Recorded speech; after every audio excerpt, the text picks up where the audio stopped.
وزیر اعظم کے مشیر سینیٹر رانا ثناءاللہ نے اسلام آباد میں گفتگو کرتے ہوئے کہا کہ چند عناصر موجودہ حالات میں عوام کو گمراہ کرنے کی کوشش کر رہے ہیں۔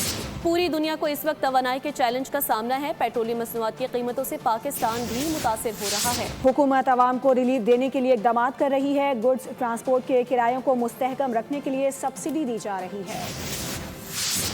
لوگ جو ہے ان چیزوں کو وہ اس قیمتوں میں جو رائز ہے اس کو روکا گیا، اس کی بات نہیں کرتے۔ وہ اب یہ جو ٹارگیٹڈ جو سبسڈی دی جانے والی ہے، جس کے اوپر پوری قیادت نے، تمام پولیٹیکل پارٹیز نے بیٹھ کے جو ہے وہ اس چیز کو جو ہے وہ منظور کیا، اس کی بات نہیں کرتے۔